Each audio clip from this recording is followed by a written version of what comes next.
Hello வணக்கம்மா. குஷி கிச்சனில் இன்றைக்கி பருப்பு உருண்டை குழம்பு எப்படி செய்கிறதுன்னு சொல்ல போகிறேன். இதில் வந்து துவரம் பருப்பும் கடலப்பருப்பும் ஊற வச்சு அரைச்சி வச்சுருக்கேம்மா. கொஞ்சம் குறைன்னு அரைச்சிக்கணும். இந்த பாருங்க, இந்த மாதிரி அரைச்சி வச்சுக்கணும். துவரம் பருப்பு வந்து 2 கப்புன்னா கடலப்பருப்பு வந்து அரை இது போட்டிங்கன்னா போதும். அரைச்சி வச்சுருக்கேம்மா. அதோடைய பூண்டு, சோம்பு, பெருஞ்சீரகம்பாங்களே அது எல்லாமே போட்டு அரைச்சி வச்சுருக்கேம்மா. அதுக்கு தேவையான ஆனியன் போட்டுக்கிறேம்மா. கொத்தமல்லி தழை, கருவேப்பிலை, முருங்கைக்கீரை,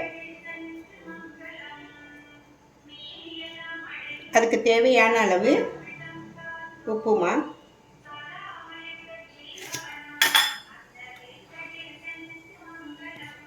கொஞ்சோண்டு மிளகாய்த்தூள்,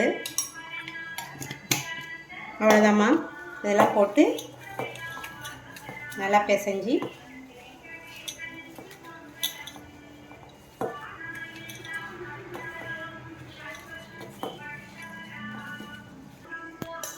கொஞ்சோண்டு தேங்காய் போட்டுக்கணுமா.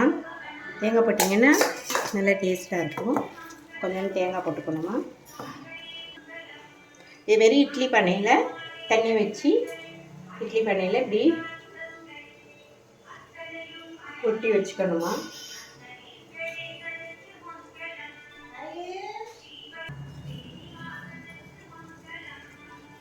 இப்படி உருண்டையை உருட்டி வச்சுக்கணுமா.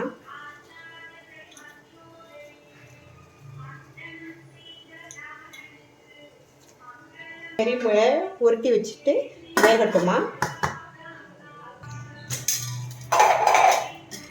அடுத்தது குழம்பு செய்கிறதுக்குப்பா கொஞ்சோண்டு ஆயில் ஊற்றிக்கணும்.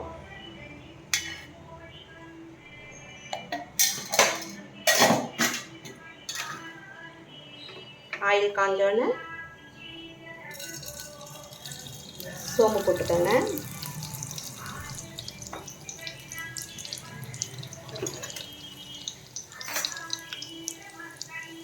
சோம்பு இதாகிடுச்சுமா. இப்போ ஆனியன் போட்டுக்கோங்கம்மா. நான் ஆனியன் சாப்பாடில் போட்டு பண்ணி வச்சுருக்கேன். ஆனியன் போட்டுக்கோங்கம்மா. ஆனியன் நல்லா ஃப்ரை ஆகணும். அப்புறம் கருவேப்பிலை,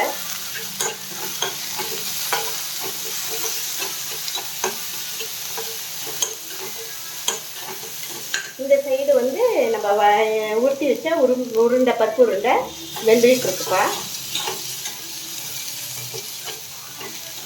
ஆனியன் ஃப்ரை ஆகிட்டு அதுக்கு தேவையான தக்காளி போட்டுக்குவோம். நம்ம வந்து புளி வந்து சேர்த்துக்கிறது கிடையாது, கொஞ்சமாக தான் ஊற்ற போகிறோம். அதுக்காக தக்காளியை கொஞ்சம் கூட இது பண்ணிக்குவோம்ப்பா. நல்லா ஃப்ரை ஆகணும்.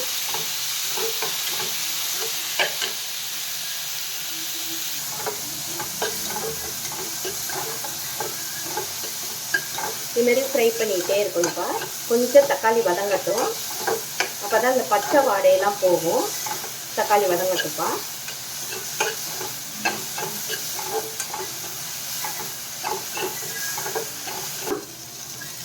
இதுக்கு வந்து தேங்காயும் பெருஞ்சீரகமும் போட்டு அரைச்சி வச்சுருக்கேன்ப்பா. அதை ஊற்றிக்கணும். கொஞ்சம் தண்ணி கழுவி ஊற்றிக்கிறேன்.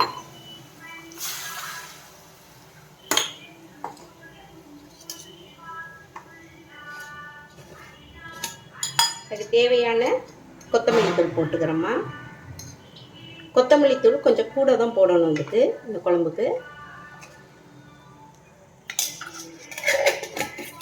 கொத்தமல்லி தூள் போட்டுக்கிட்டேன்ப்பா.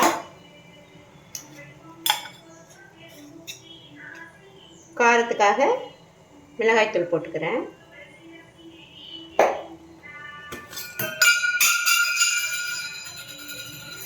மஞ்சத்தூள் போட்டுக்கிறோம்மா. தேவையான அளவு உப்பு போட்டுக்கிறோம்.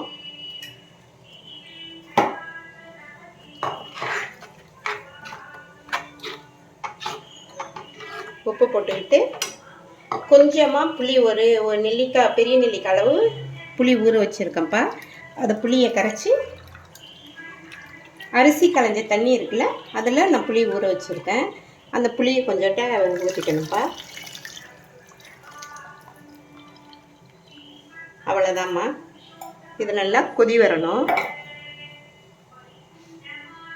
அதில் கிண்டி விட்டுக்கிட்டு இப்போ நம்ம வந்து உப்பு காரம்லாம் சரியாக இருக்கான்னு பார்த்துக்கணும்ப்பா. எல்லாமே கரெக்டான லெவலில் இருக்குது. அது நல்லா கொதிக்கட்டுமா. கொதிச்சோன்னே இந்த உருண்டை வெந்தோடனே அதில் போடணுமா. அவ்வளோதாம்மா பருப்பு உருண்டை குழம்பு. நான் இந்த குழம்பு ரெடி ஆனோன்னே உருண்டை போடுறப்ப சொல்கிறேன்ப்பா. இறக்கிடலாம்ப்பா குழம்பு.